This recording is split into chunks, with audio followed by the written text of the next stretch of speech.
ദൈവത്താലുള്ള ഒറ്റപ്പെടിയിൽ ഏകാന്തത ദൈവമക്കൾക്ക് സംഭവിച്ചാൽ അത് എന്തുകൊണ്ട് എന്നതാണ്.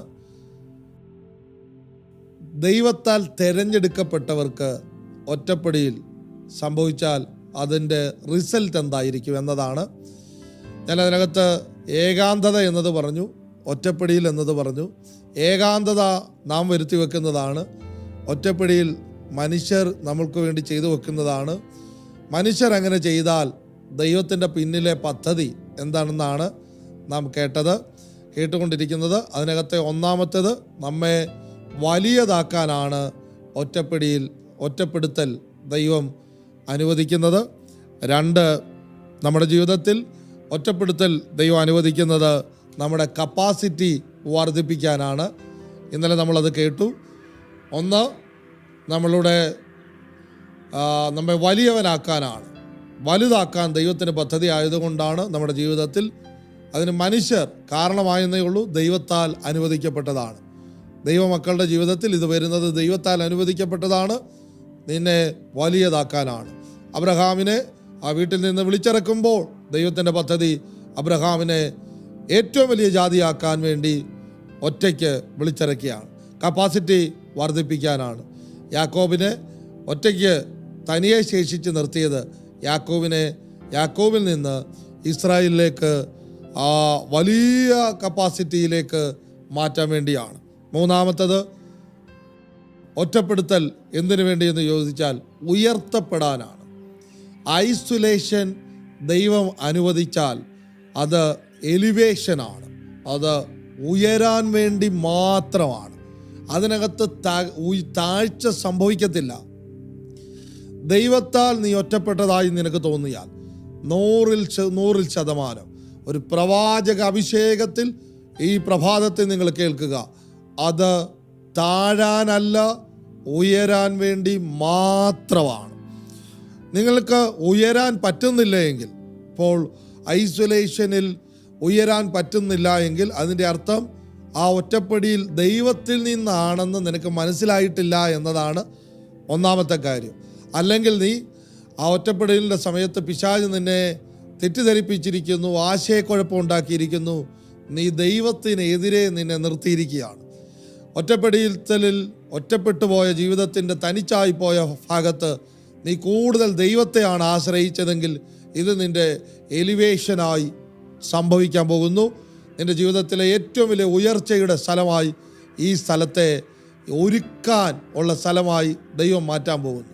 അന്നേരം നമ്മുടെ ജീവിതത്തിൽ ഒറ്റപ്പെടുത്തൽ അനുഭവിക്കുകയും ഉയർച്ച വന്നില്ല എന്ന് പറയുകയും ചെയ്താൽ അത് നമുക്ക് മനസ്സിലായില്ലെന്നും അല്ലെ നാം ദൈവിക കാര്യത്തോട് എതിർത്ത് നിൽക്കുന്നു എന്നതുമാണ് അതിനകത്തെ അർത്ഥം. അല്ലെങ്കിൽ 100% എലിവേഷൻ സംഭവിച്ചിരിക്കും. നിങ്ങൾ പത്മോസിലേക്ക് നാടുകടത്തപ്പെട്ട യോഹന്നാനെ ശ്രദ്ധിക്കുക.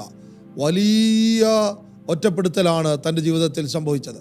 മനുഷ്യരില്ലാത്ത, മൃഗങ്ങൾ മാത്രമുള്ള, കഴുകന്മാർ പറക്കുന്ന നാടുകടത്തലിൻ്റെ ആ സ്ഥലമായ കടലിന് നടുവിലേക്ക് ആ യോഹന്നാനെ നാടുകടത്തുമ്പോൾ ഇനി ഒരിക്കലും ഒരു തിരിച്ചുവരവ് ഇല്ലെന്ന് വിചാരിച്ച, അവിടം കൊണ്ട് മരണമാണെന്ന് വിചാരിച്ച യോഹന്നാനോട് ചോദിച്ചാൽ യോഹന്നാൻ പറയും, ഈ ഒറ്റപ്പെടുത്തൽ ആത്മവിവശതയിൽ കർത്തൃ ദിവസത്തിൽ ആത്മവിവശനായി ഒരു എലിവേഷൻ സംഭവിച്ചിരിക്കുകയാണ്.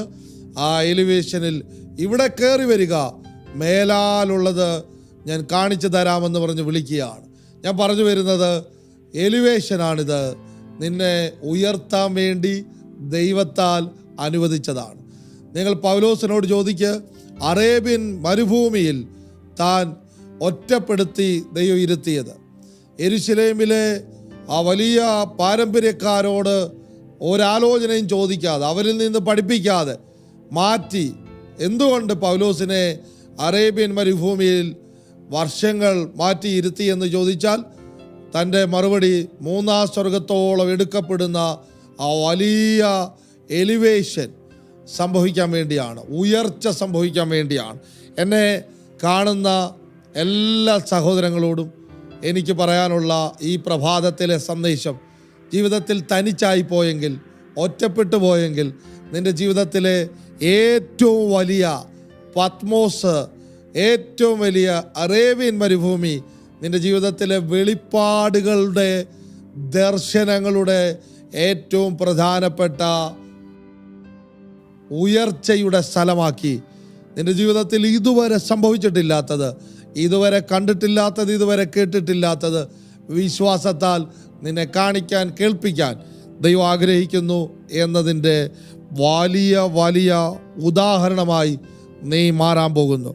ഒറ്റപ്പെട്ടേക്കാം, തിരഞ്ഞെടുക്കപ്പെട്ടവർ ഒറ്റപ്പെട്ടു പോയത് നിൻ്റെ ജീവിതത്തിലെ ഏറ്റവും വലിയ എലിവേഷൻ സംഭവിക്കാൻ പോകുന്നു എന്നതിൻ്റെ തെളിവാണ്. എന്നെ ഇപ്പോൾ കാണുന്ന ശുശ്രൂഷകന്മാരോട്, ശുശ്രൂഷയിലായിരിക്കുന്ന ചിലർക്ക് മുമ്പിൽ അപവാദങ്ങളുടെ ഒറ്റപ്പെടൽ, അസൂയയുടെ ഒറ്റപ്പെടുത്തൽ. ദാവീദ് 10,000 കൊന്നു, ശൗല് 1000 കൊന്നു എന്ന ഒറ്റപ്പാട്ട് നിമിത്തം ദാവീദ് ഒറ്റപ്പെട്ടു പോയിരിക്കുകയാണ്. അപവാദങ്ങളാൽ ഒറ്റപ്പെടുത്തുന്ന സാഹചര്യമുണ്ട്. മനുഷ്യർ അസൂയയാൽ ഒറ്റപ്പെടുത്തും. ഇവ രണ്ടിനാലും എന്നെ കേൾക്കുന്ന മനുഷ്യൻ്റെ അസൂയയാലും മനുഷ്യൻ്റെ അപവാദത്താലും ജീവിതത്തിൽ ഒറ്റപ്പെട്ടു പോയ ചിലർ എന്നെ ശ്രദ്ധിക്കുന്നു. അവരോട് ഞാൻ പ്രവചിച്ചു പറയുന്നു, ഇത് നിൻ്റെ സീസണാണ്. ആരും പറഞ്ഞിട്ടില്ലാത്തത്, ആരും കണ്ടിട്ടില്ലാത്തത്, ആരും കേട്ടിട്ടില്ലാത്തത് നിന്നിലൂടെ ഈ തലമുറയിലേക്ക് പാസ് ചെയ്യപ്പെടാൻ പോകുന്നു എന്നതിൻ്റെ എലിവേഷൻ, ആ ഉയർച്ചയുടെ സ്ഥലത്ത് ദൈവത്താൽ ചിലത് സംഭവിക്കാൻ പോകുന്നു. എന്നെ ഇപ്പോൾ കാണുന്ന എല്ലാവരുടെ മേലും ആ ഒറ്റപ്പെടുത്തൽ അവരുടെ ജീവിതത്തിലെ ഉയർച്ചയുടെ സ്ഥലമാക്കി, ഒരുക്കത്തിൻ്റെ സ്ഥലമാക്കി, കപ്പാസിറ്റി വർദ്ധിപ്പിക്കുന്ന സ്ഥലമാക്കി മാറ്റണമെന്ന് പ്രാർത്ഥിക്കുന്നു. നമ്മൾ ഒരുമിച്ച് പ്രാർത്ഥിക്കാൻ പോവുകയാണ്. ഞാൻ പ്രാർത്ഥിക്കുമ്പോൾ ഒറ്റപ്പെട്ടു പോയെന്ന് വിചാരിച്ചവർ, തനിച്ചായിപ്പോയെന്ന് വിചാരിച്ചവർ എന്നെ കേൾക്കുന്നെങ്കിൽ, സാഹചര്യ നിമിത്തം അങ്ങനെ ആയിപ്പോയവർ എന്നെ കേൾക്കുന്നെങ്കിൽ, മനുഷ്യർ നിമിത്തം ആയിപ്പോയവർ എന്നെ ശ്രദ്ധിക്കുന്നെങ്കിൽ, ആ ഹൃദയത്തിലോട്ട് നിങ്ങൾ തന്നെ നിങ്ങളുടെ കരം എടുത്തു വെച്ചിട്ട് കണ്ണുകളടച്ച് ഒന്ന് പ്രാർത്ഥിച്ച്, കർത്താവിനാലുള്ള വലിയ കാര്യം നിങ്ങളുടെ ജീവിതത്തിൽ സംഭവിക്കാൻ പോകുന്നു. ഞങ്ങൾ യേശുവിൻ്റെ നാമത്തിൽ പ്രാർത്ഥിക്കുകയാണ്. അത്ഭുതങ്ങൾ അവരുടെ ജീവിതത്തിൽ സംഭവിക്കട്ടെ, നുകങ്ങൾ തകർന്നു പോകട്ടെ, പ്രതീക്ഷയുടെയും പ്രത്യാശയുടെയും സ്ഥലമാക്കി ദൈവം ഈ സ്ഥലത്തെ മാറ്റുന്നതിനായി സ്തോത്രം. ഞങ്ങൾ ഒരുമിച്ച് അനുഗ്രഹിച്ചു പ്രാർത്ഥിക്കുന്ന കർത്താവേ, കടം നിമിത്തം, രോഗം നിമിത്തം, ദാരിദ്ര്യം നിമിത്തം ഒറ്റപ്പെട്ടു പോയവർ, മനുഷ്യർ സഹായിക്കണമെന്ന് വിചാരിച്ച് മൈൻഡ് ചെയ്യാതെ, നോക്കാതെ, ശ്രദ്ധിക്കാതെ, ഫോൺ എടുക്കാതെ ഒറ്റപ്പെടുത്തി നിൽക്കുന്ന ചിലർ എന്നെ കേൾക്കുന്ന കർത്താവേ, അവരുടെ ജീവിതത്തിൽ ഇതവരുടെ ഏറ്റവും വലിയ ഉയർച്ചയുടെ സ്ഥലമാക്കി മാറ്റണേ. രോഗങ്ങളെ കർത്താവ് സൗഖ്യമാക്കണമെന്ന് പ്രാർത്ഥിക്കുന്നു. അത്ഭുതത്തെ ദൈവം ചെയ്താട്ടെ,